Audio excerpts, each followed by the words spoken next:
मी रोहिणी भोईर झणझणीत recipe channel तुमचं स्वागत करते। आज आपण तिळाची करंजी बनवतोय। तर आपण आता हे एक टोप तीळ घेतले, हे आपण आता भाजूया। दुसरं काय साहित्य? पाव किलो असतील तीळ। हा, हे पाव। तर आता आपण भाजून घेऊया तीळ। पॉलिश तीळ घेतलेत आपण, साफ स्वच्छ करून घेतले, काय छोटा दगड वगैरे असेल तर। आणि आता भाजून घेऊया आपण।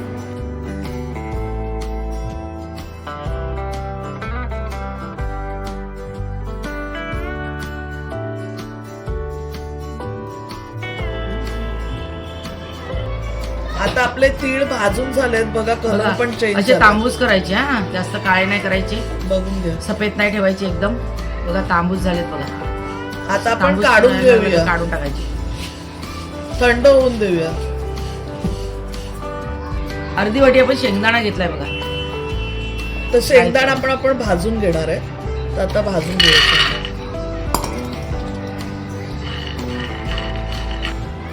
तर शेंगदाणे आपले भाजून झालेत, आता आपण काढून घेऊया प्लेट मध्ये का। तर काजू आणि पिस्ता आपण थोडे बारीक बारीक कापून घेतले, ते थोडे भाजून घेऊया। एक दोन चमच आहे, तुम्ही तुमच्या आवडीच्या हिशोबाने घ्या, ऑप्शनल आहे। थोडस भाजून असं सुक सुक आपण ताटात काढून घेऊया। आपण पाववाटी खोबरं घेतलं बघा, पाव भांडा हे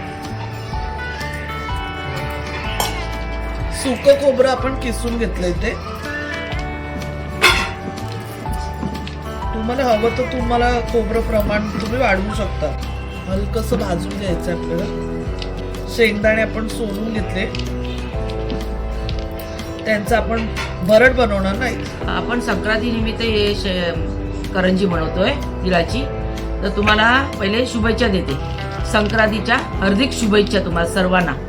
आता आपलं खोबरं भाजून झालेलं आहे, तर आपण ताटामध्ये थंड करून घेऊया। ते एवढं तांबूस केलंय बघा। मकर संक्रांत हा उत्तरायणातील प्रमुख भारतीय सण। भारत हा कृषीप्रधान देश आहे आणि त्यामुळे भारत देशात कृषी व्यवस्था आणि त्याच्याशी निगडीत अनेक सण समारंभ साजरे केले जातात। त्याचप्रमाणे मकर संक्रांत ही जानेवारी महिन्यात व हिंदू पंचांगाप्रमाणे पौष या 10व्या मराठी महिन्यात येणारा शेतीविषयक सण। गुळामध्ये असलेल्या ई जीवनसत्वामुळे रक्तवाहिन्यांमध्ये होणारा अडथळा कमी होतो। गुळ रक्त शुद्ध करण्यास मदत करते आणि रक्तातील साखरेची पातळी वाढवत नाही। तिळाचे सेवन केल्यामुळे मधुमेहापासून बचाव होतो। तिळामुळे आपली पचनक्रिया सुधारते। तिळाचे तेल लसणासोबत कोमट गरम करून कानामध्ये टाकल्यास कानांच्या वेदनापासून सुटका मिळते। कोरड्या खोकल्यासाठी तीळ आणि साखरेचे पाण्यासोबत सेवन केल्याने फायदा होतो। आणि या सगळ्या गुणांमुळे तीळ, गूळ आणि इतर ज्या वस्तू आहेत आपल्या या महिन्यात खाल्ल्या जातात, त्या सर्व आपल्याला शरीराला चांगल्या असतात। म्हणून आवर्जून तुम्ही पण ही करून बघा, नवीन पदार्थ करा, तर तुम्हाला पण बरं वाटेल की यामध्ये आपण काय काय इन्व्हेंट करू शकतो। तुम्ही पण जर तुमच्या घरी काही नवीन पदार्थ बनवत असाल तर आम्हाला कमेंटद्वारे कळवा, आणि आमचा पदार्थ तुम्हाला कसा वाटला तो पण आम्हाला कळवायला विसरू नका। आपण डिंक घेतलाय बघा, पाव टोप आहे, ते पण पाव घेतलंय, पण सगळं पावच घेतलंय। आपण तळून घ्यायचंय डिंक। तर आपण 2 टेबलस्पून तूप टाकलंय, डिंक तळून घ्यायचंय बघा। डिंक असा फुललाय, आता काढून घेऊया आपण। जे शेंगदाणे भाजलेले होते ते मिक्सर मध्ये थोडे भरड करून घेतली त्याची, आणि जे खोबरं आपण भाजलेलं ना त्याची पण थोडी भरड करून घेतली। हे बघा, आता आपण तीळ भाजलेत, ते बघा, हे जे तीळ भाजलेत ते मिक्सर मध्ये आपण त्याची पण भरड बनवून घ्यायचे। तर आता आपण तिळांना वाटून घेऊया मिक्सर मध्ये। आता आपण डिंक मिक्सर मध्ये वाटून घ्यायचे। हे सर्व वाटून घेतलेलं आहे बघा। तिळाची पूड आहे, तिळाची पूड करून घेतली, शेंगदाण्याची पूड करून घेतली, खोबऱ्याची पूड करून घेतली, आणि हा डिंक आहे त्याची सुद्धा पूड करून घेतली आपण। आणि आता आपण टाकतोय आणि मिक्स करणार आहोत। नंतर गुळाचा पाक करून त्याच्यात टाकायचा आपल्याला।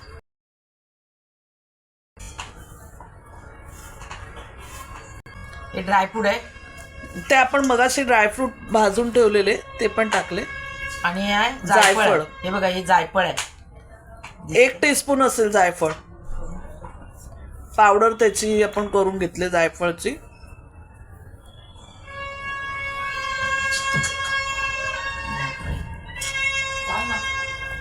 आमच्याकडे जत्रा आहे, त्यामुळे या जत्रेला जत्रा आहे त्या निमित्ताने वाजवत चाललेत लोक. तर हे सगळं मिक्स करून घेऊया आणि लास्ट आपण आता ते सारण तयार करायसाठी गूळ मिक्स करणार आहोत. बाकी आपलं झालं. आता इलायची पावडर आपण मिक्स करूया.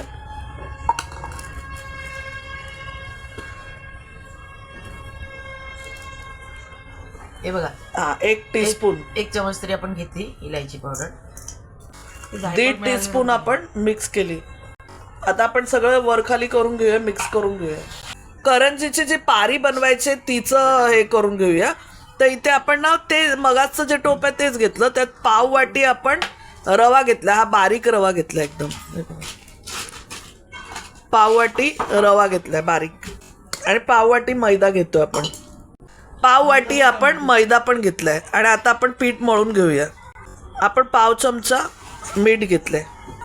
आपण ना 3 चमचे तूप घेतलं. हे बघा, या चमच्याच्या मापाने 3 चमचे आपण तूप गरम करतोय. आता आपलं तूप गरम झालेलं आहे.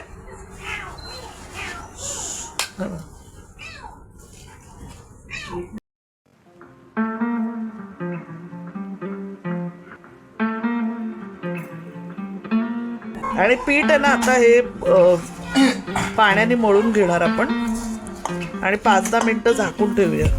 या हे तुपाच्या गुड्यात नाही फोडून घ्यायच्या.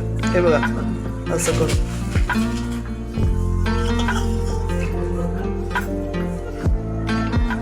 हे बघा, हे असं झालं पाहिजे म्हणजे पिठाला बरोबर बाइंडिंग झालंय तुपाचं. तर आता पाण्याने मळून घेऊया आपण.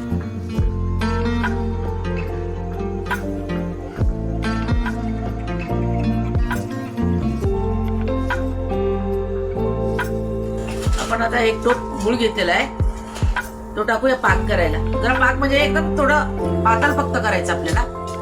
पाकाचा गुळ आहे. त्यात आपण तूप घेतलंय 1 टाकलंय चमचा. 1 चमचा. पाणी टाकतो आपण.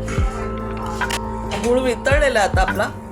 त्यात आपण ते सारण जे केलेलं होतं मगाशी ते सगळं मिक्स करणार आहे. नाही, आता आपला पाक आपण गॅसवरनं काढलाय, त्याच्यात मिक्स करून घेऊया.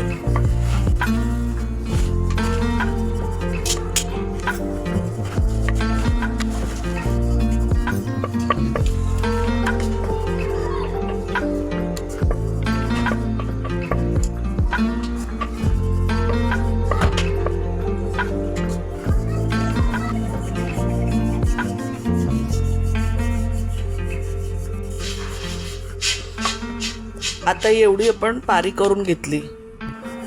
आता जी पारी आपण लाटून घेतलेली त्यामध्ये सारण भरून ती दोन्ही साईडनी बंद करून घेतली.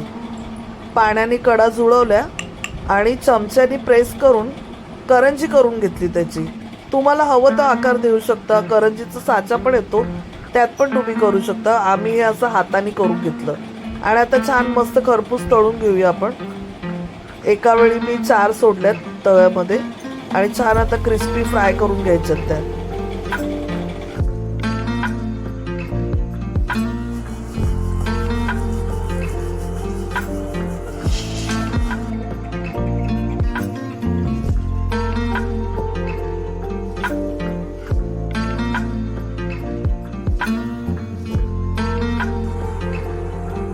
झाली का तिला काढ.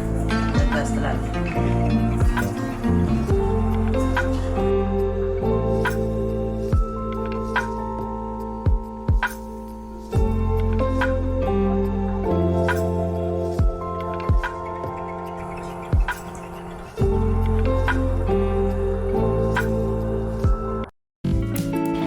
तर बघा, आपल्या तिळाच्या करंज्या आता तयार झालेल्या आहेत. तर ही रेसिपी तुम्हाला कशी वाटली ते आम्हाला नक्की कळवा आणि बनवून बघायला विसरू नका. आणि जर बघितल्यावर तुम्हाला आवडली असेल तर लाईक करा रेसिपीला आणि फ्रेंड्स बरोबर फॅमिलीसोबत शेअर करा. तर रेसिपी पूर्ण बघितल्याबद्दल धन्यवाद.